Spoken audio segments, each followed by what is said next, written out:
to be fixed. And I don't give a damn if I get fined because that shit cheap. And I am tired of the shit. Because I've been nice and I've been humble with it, but I am tired of the shit. Back a little bit. You can't want to be the villain. You can't pride yourself in being the villain, and then you lose, and all of a sudden you succumb to those emotions. What happens when unbridled talent and an incredibly explosive temper collide, only to be ruined by the most influential voice in sports media? Stephen A. Smith delivers the most brutal reality check in WNBA history, while Angel Reese has the most disastrous week yet. Prepare yourself for yet another crazy WNBA drama, as this tale has it all: outbursts, furious outbursts on Twitter, and the most brutal takedown you've ever witnessed. Let's start by illustrating the disastrous scenario. The Chicago Sky are experiencing a complete nightmare, not simply a poor season. Despite putting up what her supporters refer to as monster numbers, Angel Reese is seeing her team be destroyed night after night, as they are currently the second worst team in the entire WNBA at 5-13. This is where things start to get interesting, though. Reese's team is disintegrating around her as she works to boost her stats and set personal records. Their last 10 games have seen 7 defeats. This is a total collapse, not simply poor performance. And what do you know? For weeks, the frustration has been mounting, but Reese has been acting in the exact opposite way. It's not about black and white.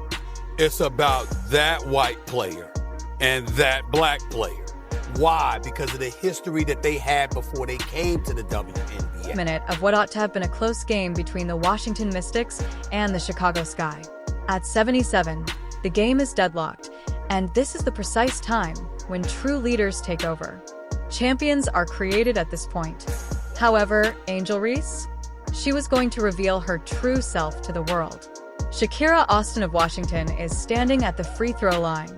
She loses both shots, which is a huge chance for Chicago.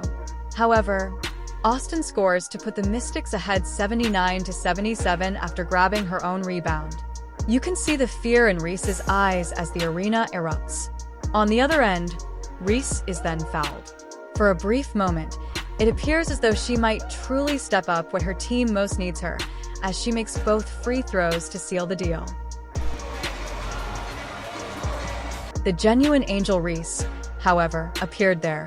Chicago receives another foul call with 30 seconds remaining. Players begin moving to the bench as the team contests it. At that point, a well-respected member of the organization and vice president of basketball operations for Chicago, and Crosby, comes up with a clipboard. Any professional athlete would now take that clipboard, pay attention to the plan, and work to make their team win. Not Angel Reese, though. She had different intentions, oh no. Reese angrily slapped that clipboard out of Crosby's hands in what can only be called the most juvenile outburst in recent sports history. But hold on, things get worse. Any sane individual would have apologized right away. Any responsible adult would have acknowledged their error and made an effort to correct it. However, Angel Reese? She made the decision to douse the flames with petrol. She immediately took to Twitter and doubled back without expressing the slightest regret, posting what will go down in history as one of the most tone-deaf reactions ever. Those were really annoying me, loudly crying face, special thanks to, and who didn't let me apologize because she realized it was in the heat of the moment. But it won't happen again, person face palming, medium skin tone, female sign, loudly crying face. Since this tweet embodies every flaw in Angel Reese's mindset, allow me to explain it to you. First of all, she continues to curse the circumstance. Second, by refusing to accept an apology, she is giving the impression that, and Crosby, the victim in this case, was doing her a favor. Thirdly, her casual tone and use of crying emojis give the impression that the entire situation is a comedy. There was no apology here. There was no accountability for this. This player chose to make things worse because they were popular for all the wrong reasons. She made a public display of immaturity out of what ought to have been a private moment of maturation. The fact that this wasn't an isolated instance, however, makes the entire scenario even more harmful. This was only the most recent in a string of breakdowns that have characterized Angel Reese's career. She launched into what can only be regarded as an unwarranted tirade against WNBA officials less than 48 hours prior to the clipboard incident. analysis of one of the most contentious stories in WNBA history. The most harsh reality check you've ever seen is about to be delivered by Stephen A. Smith, and I promise you won't want to miss it.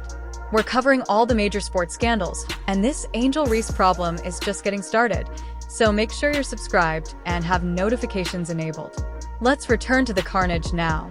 Stephen A. Smith turned the volume up to 11 and then broke the knob off entirely if you thought Angel Reese was loud. He didn't merely react to Reese's outburst. Instead, he completely destroyed her and revealed every single weakness in her reasoning, demeanor, and strategy for playing professional basketball. Stay in your lane was his straightforward but terrible advice. However, how did he convey it? Nuclear. In addition to criticizing Angel Reese, Stephen A. also criticized the culture of jealousy and lack of professionalism that she embodies. He claimed that she had been using every sideline as a tryout for America's Next Jealous Teammate, and he had had enough of it. However, this is when Stephen A. truly got to the point.